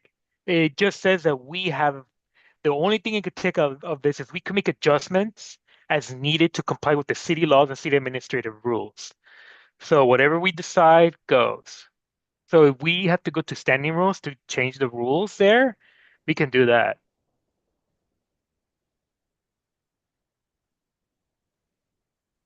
Great, that's everything I have on this issue. Okay. Any more? Oh, Mike, sorry about that. Go back to the agenda. No worries. So do we have a motion anywhere here? We're good to move No, forward. I think it's more discussion. Okay. We'll move on to discussion and possible action regarding purchasing Canva Pro licenses through Empower LA and purchase it for up to $150. Go ahead, Chris. Yeah, so unfortunately it looks like empowerment is telling us we need to do this. We need to purchase this and we could purchase it through them. So once we purchase and vote on this, we just send them the BAC and stuff to them, and I guess they should take care of the rest. I don't think there's any more extra details. I think this is very self-explanatory here. And if we don't do this, I guess we get the basic one, but we lose, I guess, some access to the empowerment website and what they got. And I guess what we've had before, because I think we have this, right? Am I wrong about this, Mike Coulter? We have something like we already have this essentially, Yeah, we right? have a we have a Canva Pro account Mm-hmm. now. It's unfortunate making us pay for it. I don't know. I don't really see how we can not is my Mm-hmm. spend the money on this at this point. It's $150. There was a lot more thinking about whether we needed it, but my Chris, is it actually $150? I want to say they were charging us like how much are they actually charging us? I believe I put up to 150, so it might be maybe 140, 130, but I just may Okay. have put it up to, so we could decide the amount there. I don't, it was an email, so I don't have it offhand right And now. the other question I have then, and sorry to take the reins on this, but I wonder if we can pay this out 2 years. Every 2 years? Well, I mean, it goes back to the original discussion, which is that I think we should be making a list Hmm. of everything that we at least have the Yeah. capability of paying out multiple years if we think that this is going to be some kind of you know what show come July 1st or whenever the new budget starts. So Hmm. And this is the thing. I think they're just asking for a year here because of empowerment. We would have to ask them, right? So I think this will be the next step. We would have to ask them if we yeah, could they do probably two won't even year. know. Yeah. You know, it's- Wait, sorry. So Empower LA is offering Canva Pro licenses. So before it used to be free to us, but now because apparently their budget is also being cut or they're suffering the repercussions of the budget too, they are now forcing neighborhood councils to pay for this. The same thing with the zoo. Can we not just use the Canva free option?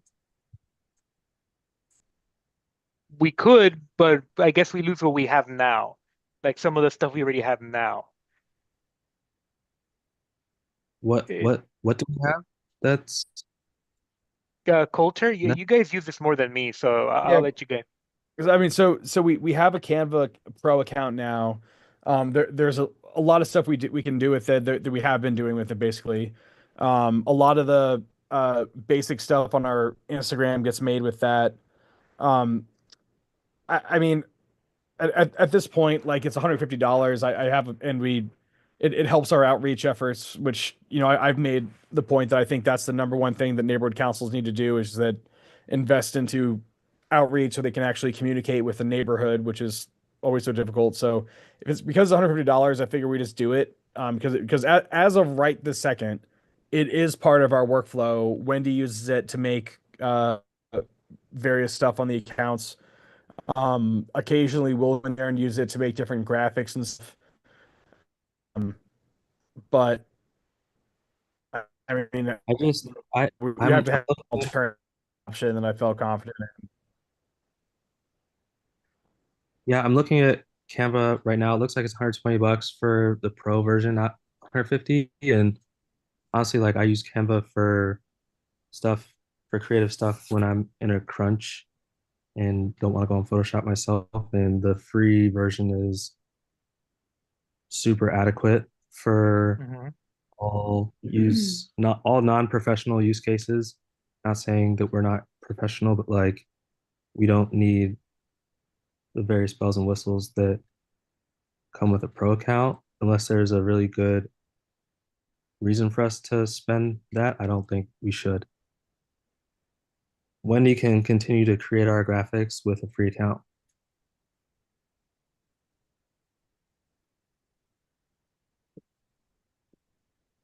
Anyone else have more thoughts on this?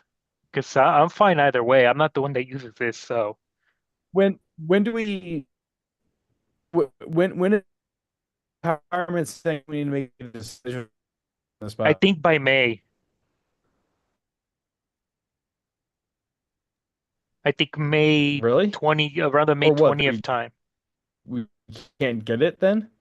I don't know. I could ask Jose if you want. What? I don't know. I just saw Jose send me this. I'm like, what? I mean, Okay, so just seems you're breaking up, by the way, or maybe my internet's sucky. I don't know. have to decide by May 20th, or else we don't get it at all. There's I think with everybody needing to Jeff, what do you think? That, you're breaking up pretty bad. Yeah, Uh, Coulter, you're like completely, we're losing you, man. I'd, Go I'd, ahead, I'd finish like what you were saying, Mike. I'd what like do you us say? I'd like us to tighten our belt buckles here and err on the side of using the free account unless Hmm. there's a really good reason to pay For for what? Canva. For Canva Pro, it's For what pro? Canva. It's basically a, Oh, Canva. Yeah, I don't. Yeah. Who's using Canva on our on the neighborhood council? Outreach. Outreach. Are you actively using it? Wendy is using the pro account, but she can do just fine with a free account. We used to use it a lot, um, back in the day when Lucine was on the board. And we were doing more of our own advertisements, and because Wendy's been doing it, it hasn't really been an issue. If for whatever reason we decide that we can't afford Wendy's services next year, which I think is on the table, if depending what happens with the budget, then we might have to use it a lot more. So it's just more of a situation where like I don't know what we're gonna need next year. And then furthermore, it's like, okay, I'm not convinced there is. But I mean, I don't know. I don't we can talk about an outreach too and see what the workflow is, but my initial reaction is we should just table it if we want to discuss it more. If we don't feel comfortable as a board paying this 150 and we want to think through what our workflow is going forward, I think that's fine. We actually have to do then we actually have to sit down and think about what Is our it 150 a workflow month? is going to be next year. No, for the year. Oh, it's 150 for the year. 120 for the year. Well, you're not talking about much. So.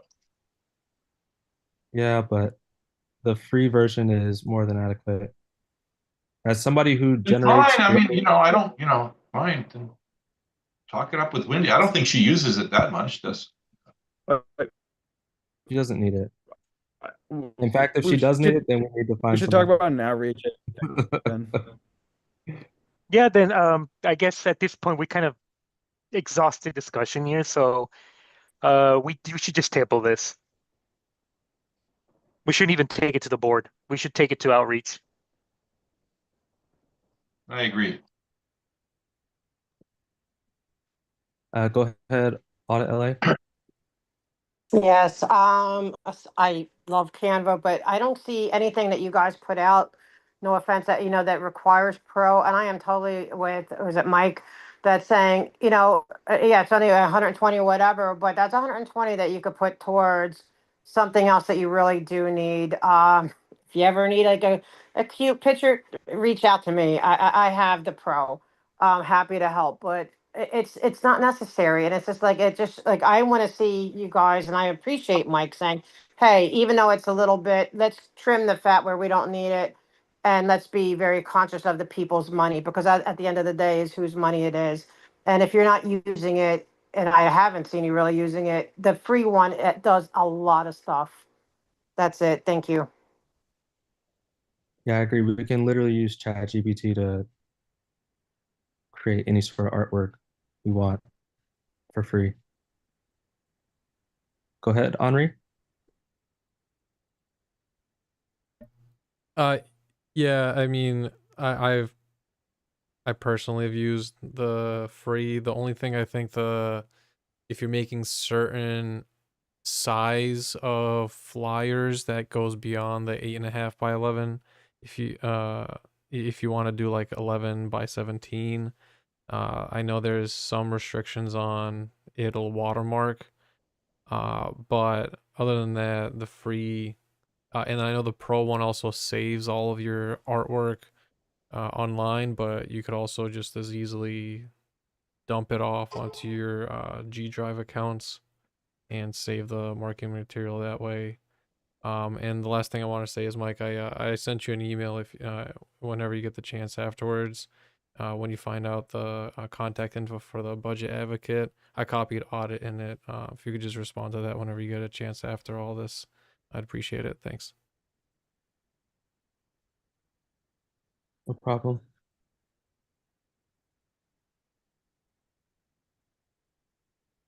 All right. So let's move on to our next action item. Discussion and possible action confirming myself as a card holder. In getting I move. approved for treasurer, I didn't get that. It's not tied together, so after approving invoices, I can't actually pay them. Do I have a second? I don't know if I'm allowed to second myself, but Yeah, it doesn't matter. I'll second anyways. go ahead, audit LA.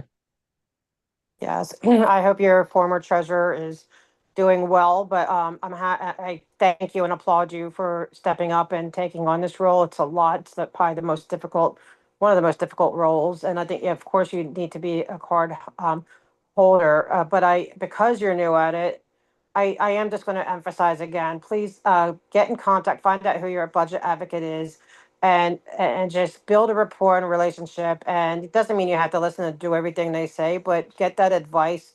I would also suggest you talk to other long-term treasurers from other neighborhood councils and build a relationship and rapport with them. And you'll grow and you'll be up and running in no time as if you've always been the treasurer. And I thank you for taking it on.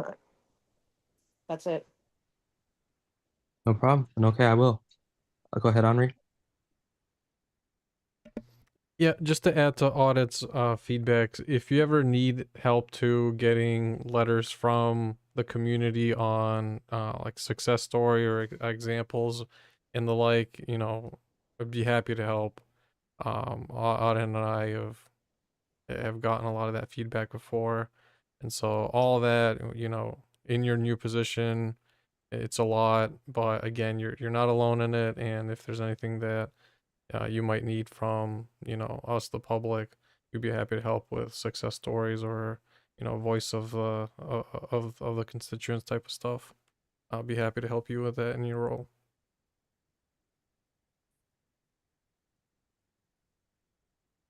Awesome. Really appreciate the support, guys.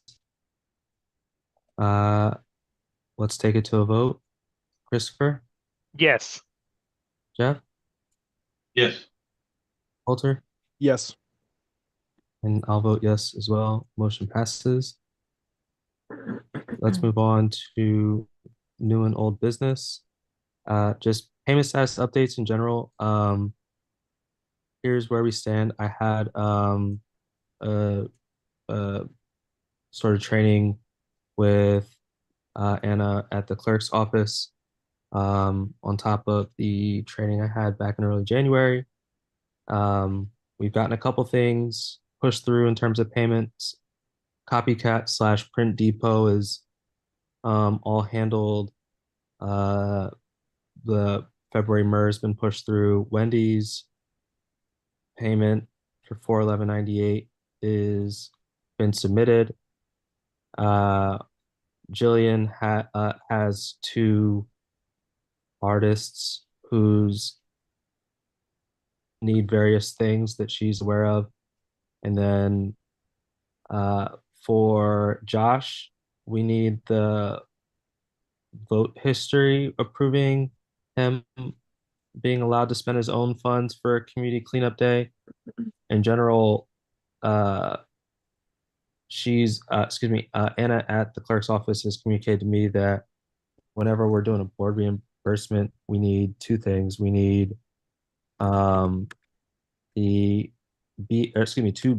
We need one BAC that shows that the payment was allowed, or just like the original one, just providing for the actual expense, and then another one approving that that expense can be reimbursed. So it's 2 separate votes. You gotta be kidding me. Wait. Probably should Wait a minute. So hold on a second. but Yeah, sorry to cut you so off she's there, saying- Mike. Yeah, so sorry. They're just to be clear, are they saying that we need to vote ahead of time before they spend the money, that it's okay for them to spend their own money, and then we have to do another vote for the reimbursement? Board member reimbursement payments normally require 2 BACs, one to authorize the use of neighborhood council funds for the identified neighborhood council services, and another BAC authorizing the reimbursement payment for the identified board member. Oh, okay. So that's not, we don't have to do that ahead of time. We just have to vote to approve the funding, and then we also have to vote to approve the reimbursement. So that's not a big deal. We just have to do two votes. Yes. And with regard to Josh, we need the vote history to generate the BAC approving the community cleanup day funding. The hurdle for me so far in this role is less so the process of submitting. It's more so finding the records of when things were voted Hmm. for in the past. So that's why I've been CCing Jack a lot as our recording secretary, Hmm. asking him basically to chase it down. But if any stakeholder, if you're a committee head and you know that you have like approved funding for something, like please like just send it to me with what it is in the subject line. That'll help. Yeah, I'll make that announcement for the governing board as well. Maybe I'll send it to email as well to help you out, Mike, because that's a good idea to let you know and ahead of time when they get something approved. Because yeah, that is a hassle to go look back and take a look for. His funding may have been passed in a consent agenda style, so that's why. And I think it may have been passed during the time when James literally was about to like step away from it. So it may have been chaotic. I've never been reimbursed for the PO box from like 2 years ago. Shit, really? Oh, Yeah, excuse my they language. the yeah, the neighborhood council technically owes me like $120. God damn Yeah, which I could really use right now as since I'm poor right now. it. Well, if we can find a record of that old vote, then we can get it Yeah, we done. can possibly reimburse you. Yeah. Yeah. Or we can always vote on it again retroactively. Mike, I assume we need the receipt too. Uh, I don't think so. Really? It's, let's not exploit loopholes here, but I don't think so. I need Sure. I need like the payment request Well, or the invoice, and because I need that the vote history, and I need the approval of spending up to whatever it is that we said we were going to spend. Hmm. because that's my concern on my PO box because I got the receipt, took a picture, sent to James. James was like, "This is good. This is all I need," and then I never got the money, and so I don't know if he still has the receipt. So it's like, okay, do I need to come up with that receipt again? So I don't know. If you can send an invoice, I think that if you can send me the invoice as well as wherever the meeting minutes are showing that we voted for that, so I can create the BAC. Okay, cool. Same goes for my outstanding GoDaddy payment from early last year. Should Okay. we just put that in the finance consent agenda? Uh, I would prefer for us to go find the originals.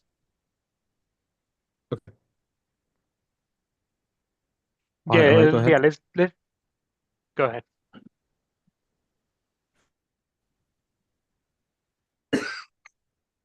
Audit LA, feel free to share your comment. Should be allowed to talk already. No, I'm sorry. I forgot to lower my hand. You're good. Oh, all good. Okay. Thanks. Sorry, I'll lower it.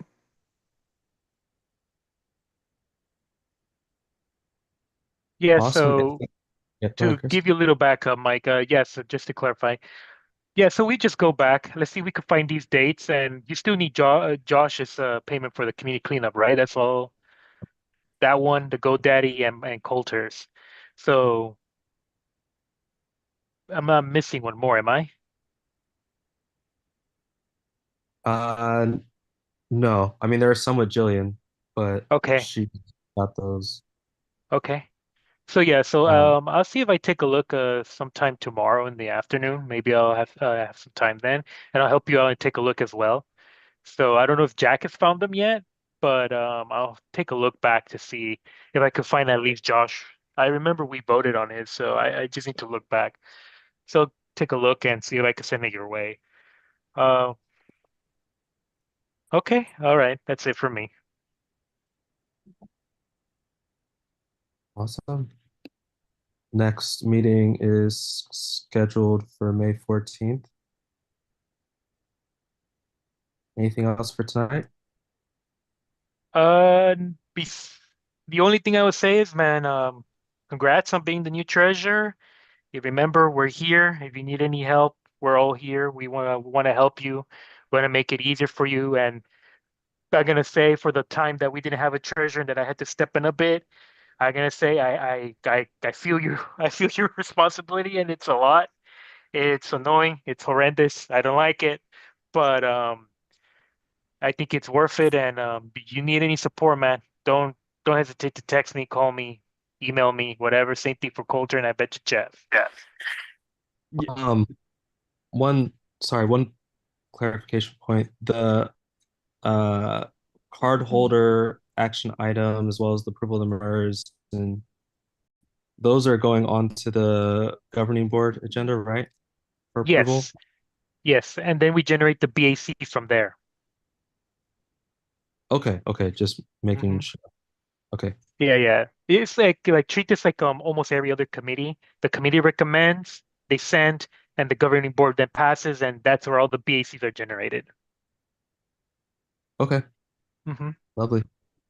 Okay. I will join this meeting at 8:51 p.m. All right then. Good night, everybody. Yeah, good Thank you. night. Thank you, everyone. Good Thank you night. again.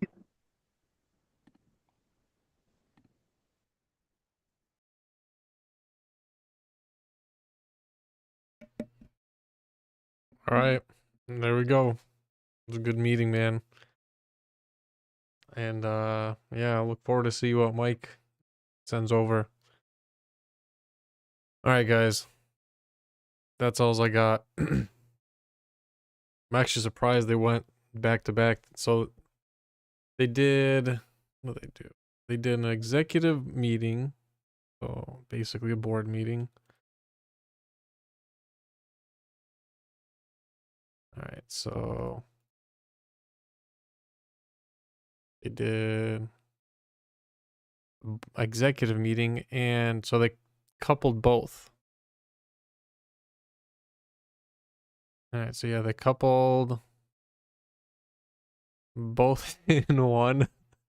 Be interesting to see if that's allowed. I guess it is. I don't know. It's interesting. And then literally what they did is, what was it? The budget items, they they weren't on the agenda. They just slapped on. they just made the decisions. Yeah, we're supposed to have a future meeting on this, but we'll just push it over to budget and finance. But okay. All right. So yeah, all right, cool. Well, May 14th is the next meeting, so see you guys then. And yeah, that's all I got. All right, peace out, guys.